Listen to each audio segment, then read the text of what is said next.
Good evening, everybody. Just another day on my road trips. A little bit after 4 p.m.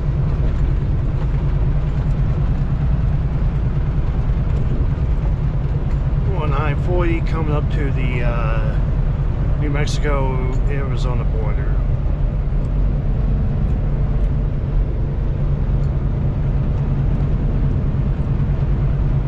Trying to keep an eye on some of these guys here. They're acting kind of weird. We all just got shoved over into the left lane a second ago, and for a rolling work zone, they're repainting the lines. For some reason, everyone felt the need to slam on the brakes. This guy was going at a fair clip until that happened.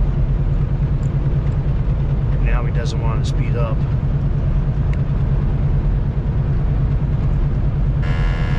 Beep. Anyways,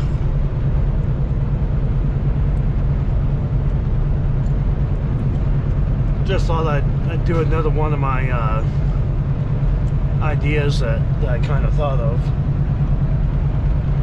I always like this part, looking at the cliffs and stuff like that.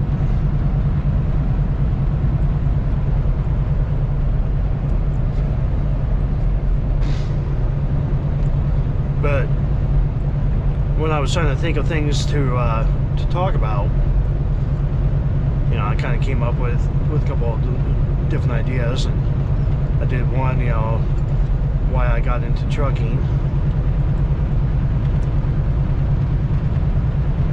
Kind of something what every truck driver, you know, talks about at some point in time.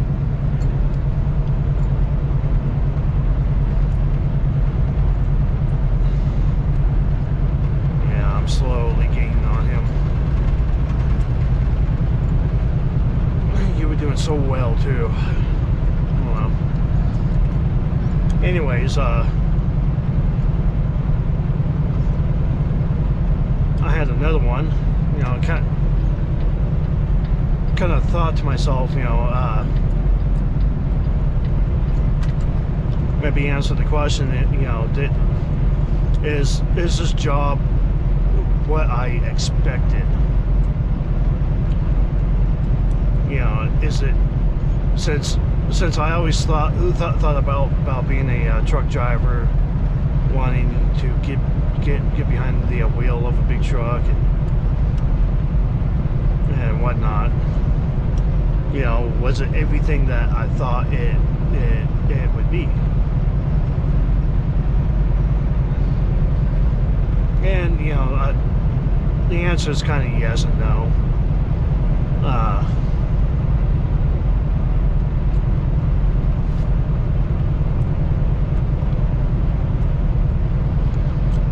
You know, it's yes because I am in fact behind the wheel of a big truck.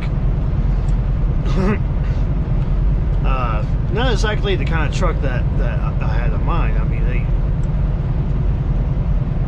they made all these improvements in aerodynamics between the time that I used to love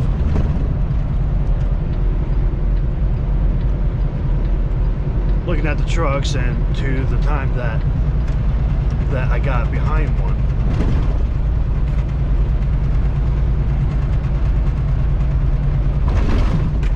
Oh yeah, we're coming into Arizona. Time for all the big bumps. You know, because back in the 80s, you know, the trucks that we looked at were things like the Long Hood Pete or the old cab overs, which are virtually gone these days. You know, so that's kind of what you got in mind when you come into this, but you end up with, you know, the Cascadia or the T680 here. I mean, it's not bad. I'm still driving a big truck.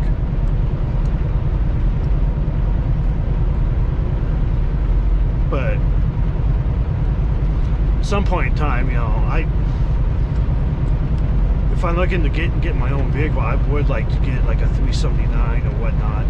You know, I know that it would suck on field mileage and whatnot, but you know, I don't really care. You know, it's doing it for the love of doing it.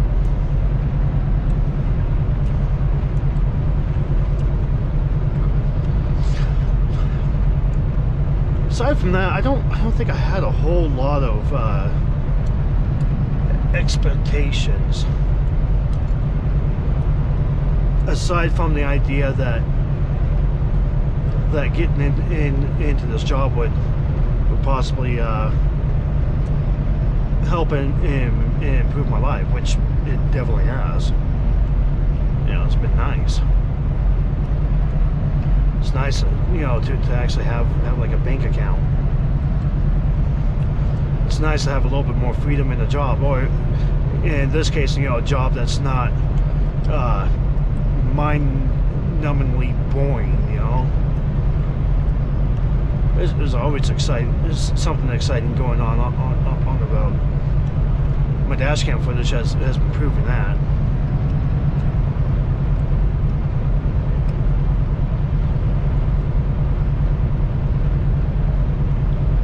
And I think some of the things that I didn't really expect,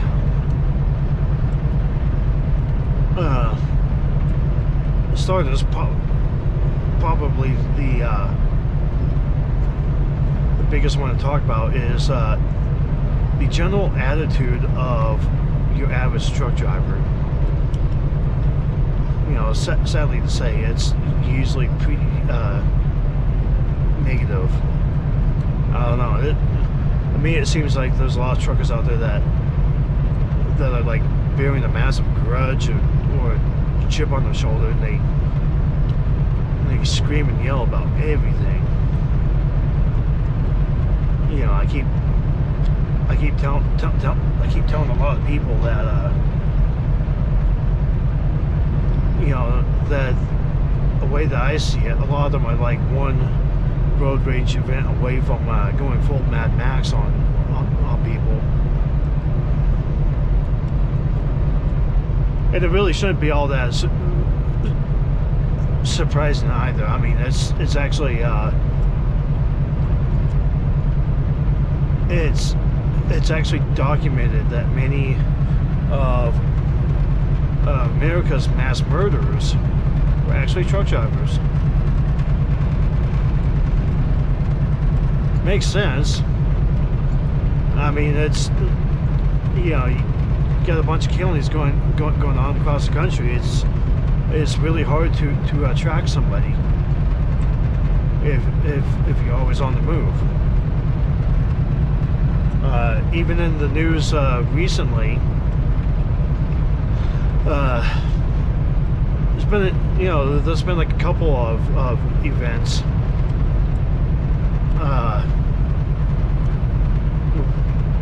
We have a guy, FedEx and employee.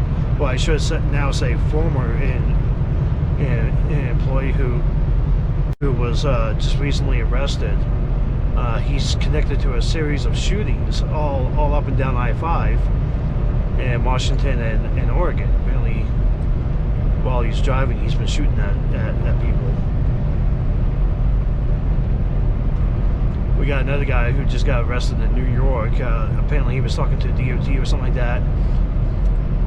According to the article, he said something that may have given him cause to search his vehicle, and they found like a literal arsenal of weapons. I mean, you know, let's show a picture. It's like multiple assault rifles. I saw a pistol in there with a big old like double drum clip for it.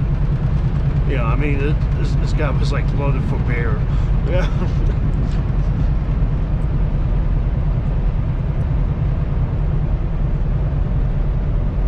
Apparently he's like ready to take on a full army. And you know, it didn't help that he had a felon status.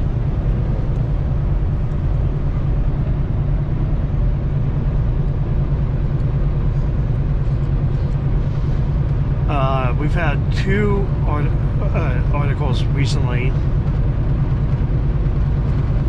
where a couple of truck drivers in both stories get into an argument with each other in the parking lot. Somebody ends up getting stabbed.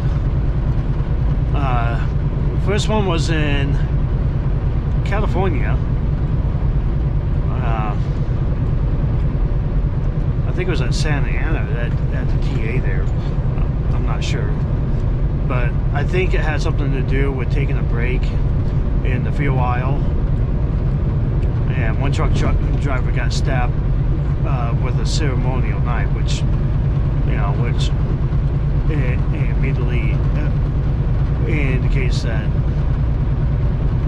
the other truck driver was probably foreign, from like Pakistan or whatnot. The other one was in Virginia, I think, West Virginia, somewhere around there.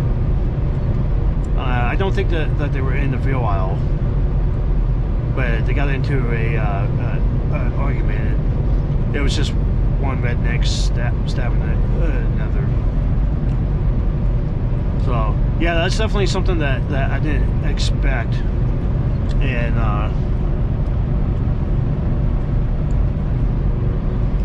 in the trucking industry, you know, when you work in most other businesses, if you have a problem with an employee, you would go to like your manager or their manager or HR.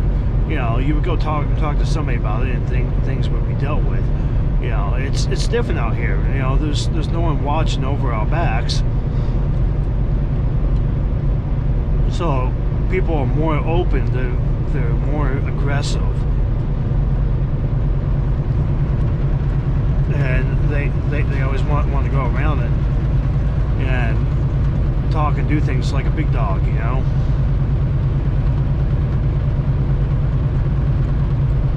And then you end up with stories like the one that I just talked about, more like, oh, what's happening in this society? Well, what do you think is happening? You opened your mouth, you got stabbed.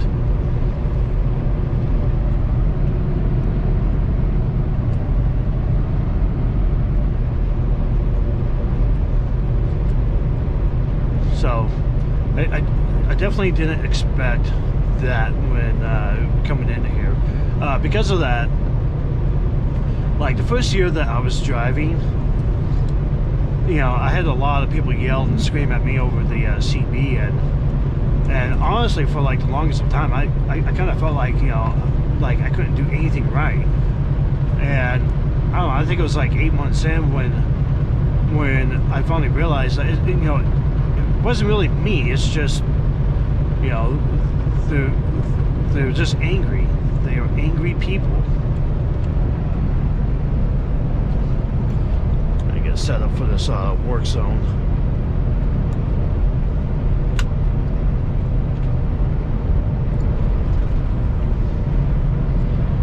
I got a bunch of cars coming down on my left lane. I'm going to need that lane.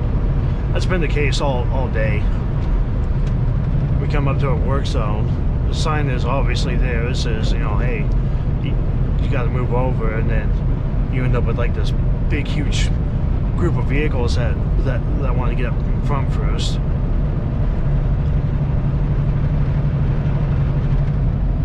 See, we got a guy right here. Going to make life hard for me because he's barely passing me up.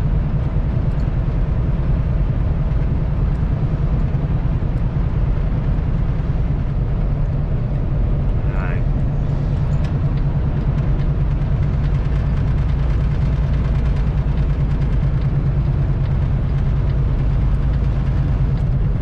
See that? He's going to make it as hard as possible.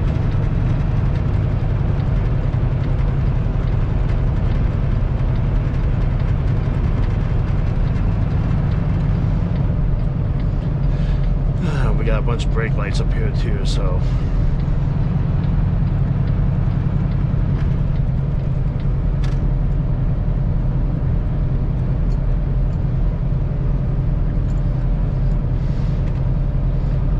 see if we can back off from this guy.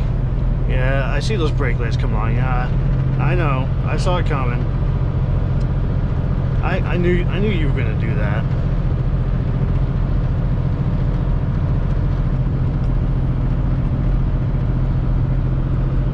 You are predictable.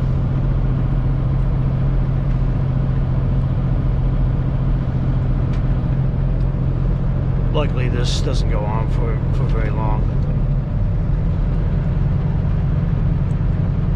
Anyways,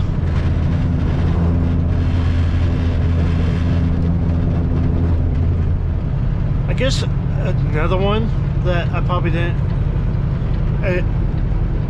expect was like the sheer size of some of the cities out there. You know, I've always grown up in like smaller cities and whatnot.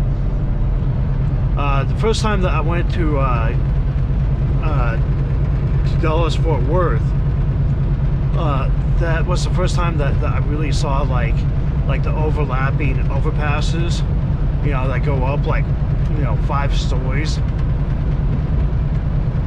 And when I saw those, I mean, you know, like the first thing that crossed my mind was, how the hell am I going to remember stuff like that, you know?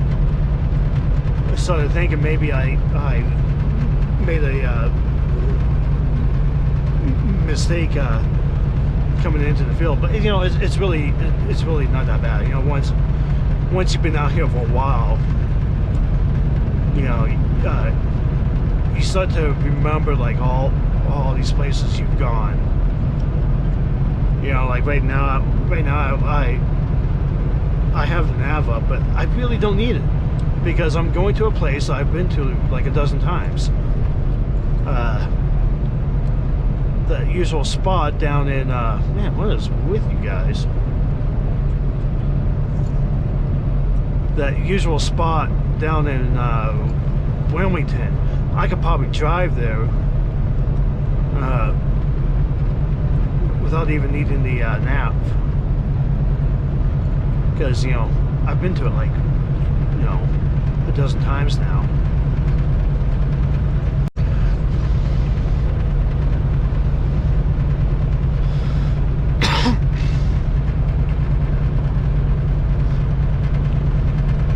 I also didn't really expect the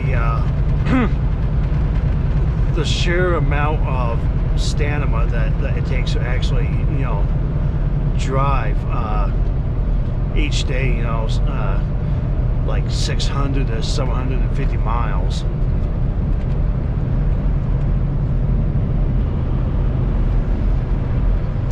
You know, when you go through training at the school, you only drive for like a couple hours a day, because generally there's like a couple people in the truck, and everybody has to take turns, so you only get like half an hour, so you don't really think of anything of it. But after you've done your week, give me my lane back. After you've done your week at the main building and get set up with the trainer, all of a sudden you know you're doing like hours on the road. It's just hours just staring forward, and I've got the twitchy eye now. These guys are making me twitch.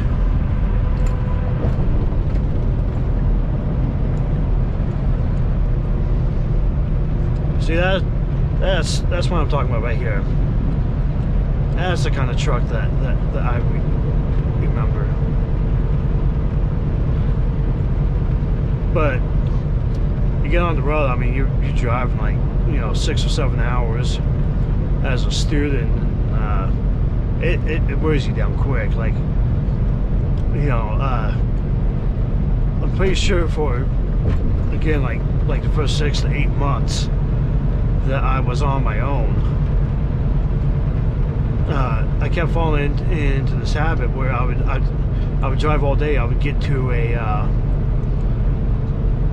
truck stop or something like that, run the PTI. Man, as soon as that PTI was done, I was ready for bed. I mean, it's like you shut down and got like a half an hour or so that you're still up, but by that point your body is winding down from staring at the road all day, and you just crash. You just absolutely crash. You just find yourself like, suddenly massively tired.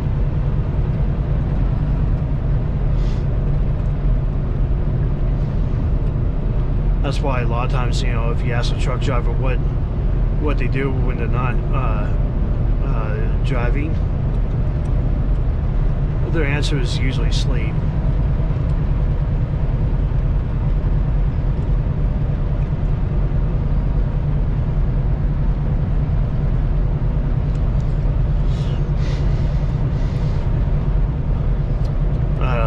I did expect to deal with all of the weather. Some of it's been really surprising though. I mean, you don't expect to see what you end up seeing. For example, Texas, when it rains, I mean, it's like a waterfall that just only dumps down on you. These guys are all in the wrong lane up here. We have a weigh station coming up. All trucks are supposed to be in the right lane. And this dude's just sitting over here on the side. I'm pretty sure that weigh station is open.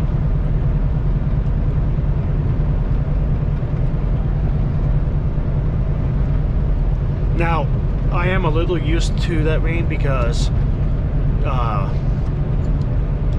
I had grandparents that lived here in Arizona. A lot of times when we came down to visit them, it would be monsoon season. So one of my favorite things to do was to sit at the back door. I guess it's closed because these things aren't shutting down for anything.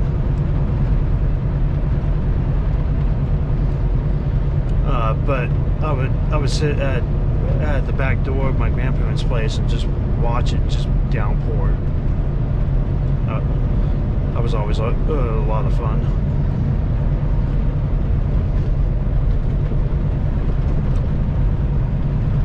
But in like a couple of those cases, like there was one event. I remember I was in Dallas Fort Worth, and I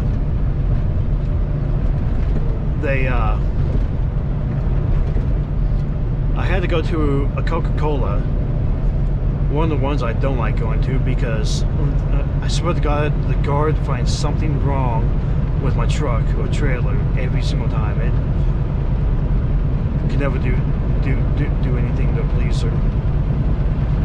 But I went there one time. She said the trailer was dirty. I had to go get it washed. And at the time we had a hurricane coming up into the south.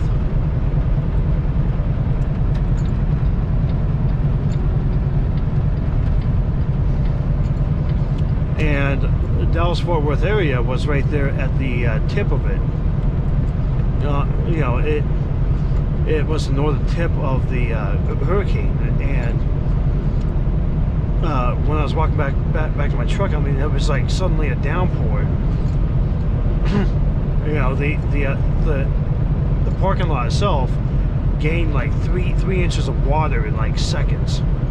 I couldn't believe how much water filled up, and it was even crazier when I turned around and went to go to a washout place, and the road that I had literally just driven on was now flooded. There was a car sitting in the middle of it. I'm pretty sure those people got out in time, but I mean that there was just one section where the road kind of dipped down a little bit, and it was all flooded, and I had to do a whole bunch of detours just to go find this washout place. It's a pity I couldn't just leave the doors open. Just let it rain in there and be like, yeah, it's clean now.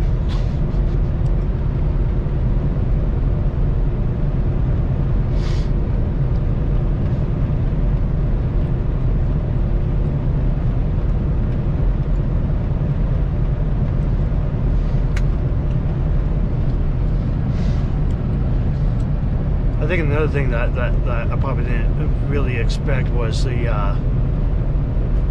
wild hours. I mean, our sleep schedule is constantly changing. Always something different. Lucky right now, I'm doing a day run. I much prefer doing this. I really don't like driving at night. But you know, like a lot of places that we go to usually want us there at like 3 o'clock in the morning. Or what really sucks is when you have to go pick up at a place at like 1800 at night.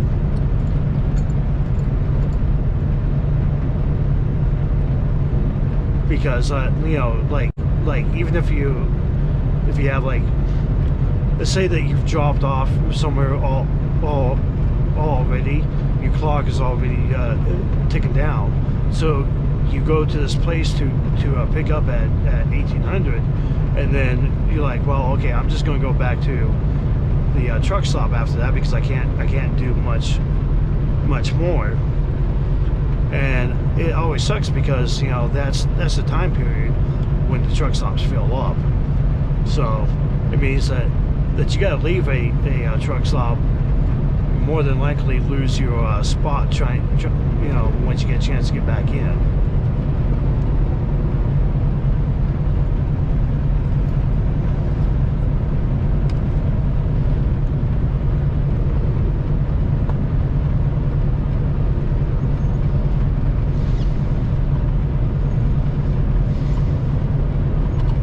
Can't find my lighter.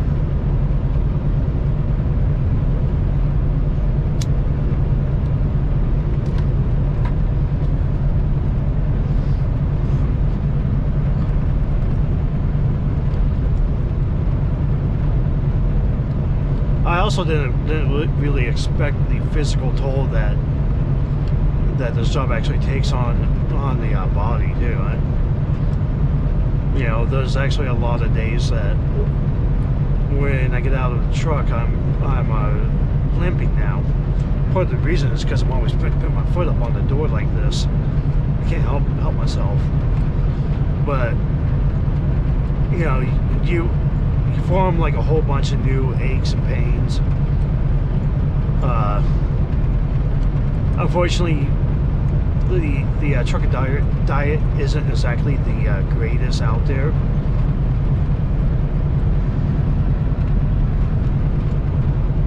A lot of us really try. We really try to eat healthy. You know, a lot of times when I get up and get going in the morning, I'd like to pick up the fruit cups, stuff like that. I've been trying to have a lot more salads when I can, but not every truck stop sells them. So a lot of a lot of times the only choices are really just fast food, whatever fast food place is in there. You can't live off of fast food. That's why you always end up seeing a bunch of truckers who are like, you know, 300 plus pounds. The really scary ones that I see are the big guys where, you know, if they're wearing shorts, you see the back of their legs and it's like all black back there, and it's necrosis from diabetes, because they sit there and get those big jugs, and you know, like just fill up a lot of them. Are you gonna pass me up? You're holding up that truck back there.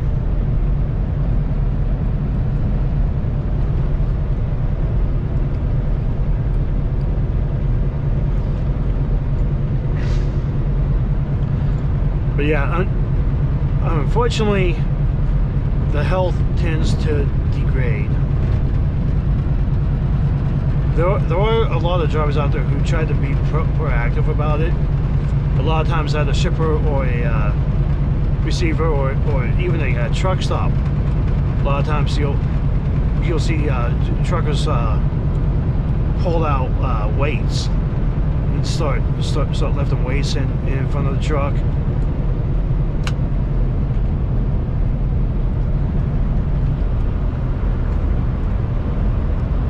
This guy just can't pass me.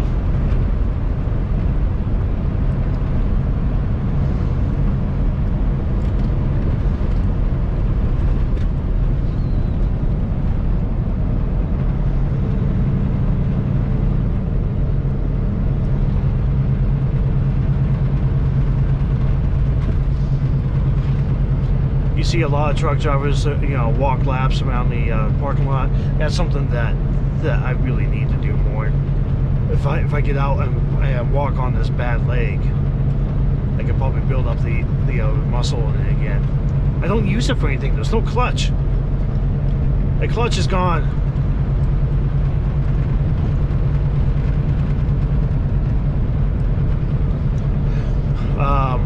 For some truckers, they have like more cooking appliances. They have like a built-in fridge and freezer, which I wish we had. I definitely wish that we had stuff like that, because then I would be able to stop at a grocery store and load up like a couple of things to make meals with. That would greatly help. It really would.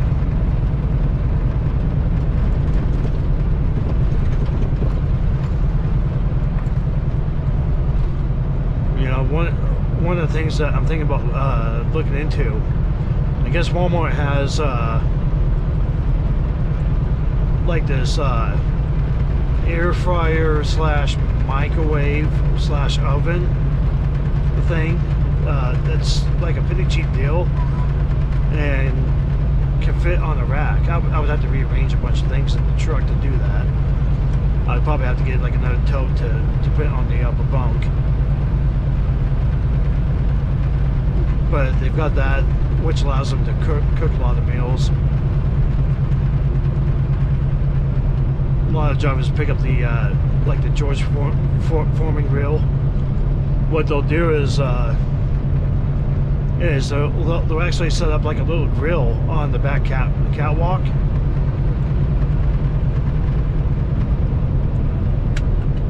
And cook dinner each night.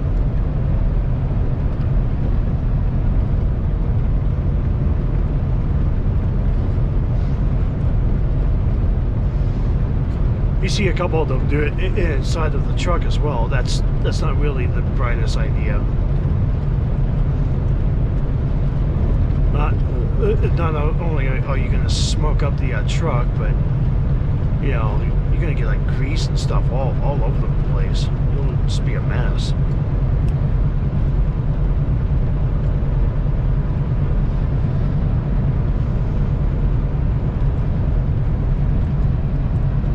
So, yeah, I mean that was probably something that I didn't really expect as much either.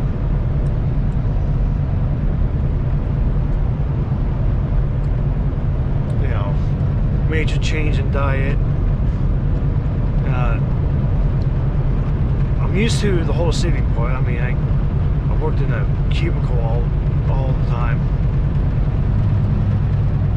So I definitely remember how that is. I was in such a hurry. You keep trying to drive up each other's asses.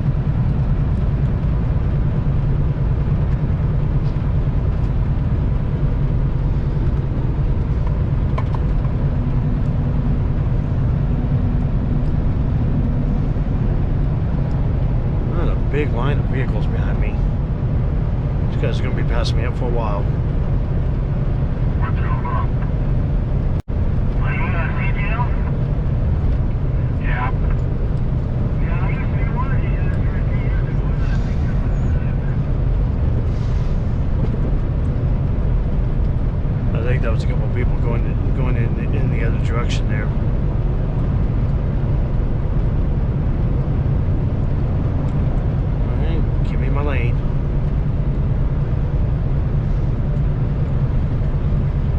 I think that's probably about what I have comes to mind for now.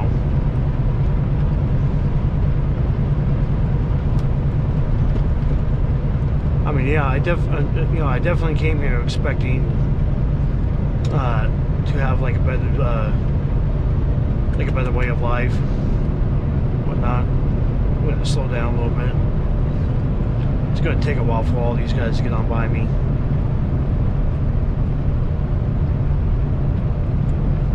Especially because we got a U-Haul up there that's just sitting in the left.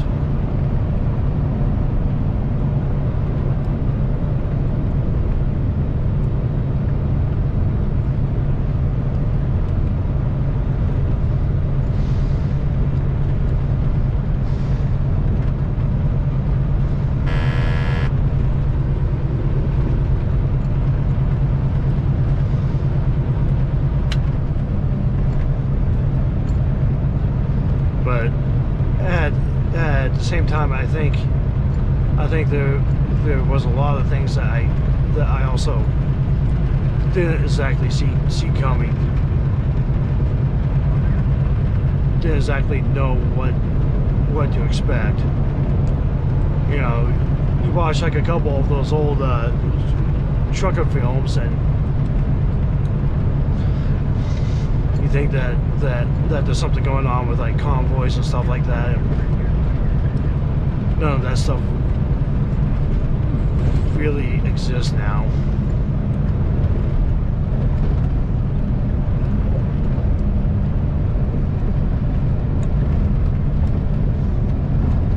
And I would like to get past this guy, but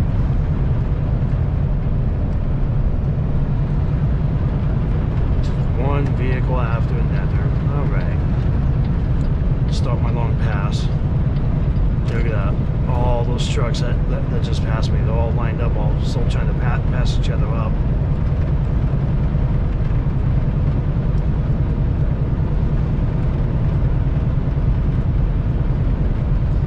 But I think we'll make that about it for this video. If anything else comes up to mind, maybe I'll bring it up later on.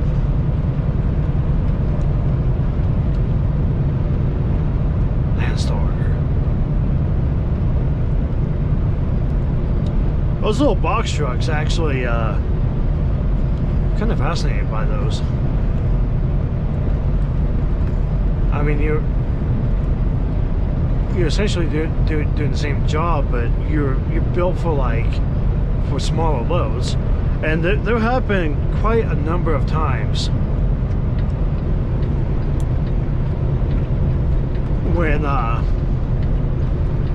you know, where I've driven loads that only take up like maybe like a third of the trailer, so it would be perfect for somebody like that. It's a waste of space in my truck. Not that I'm complaining about it though, because I mean, I still get paid the same whether I have a full truck or a partial one.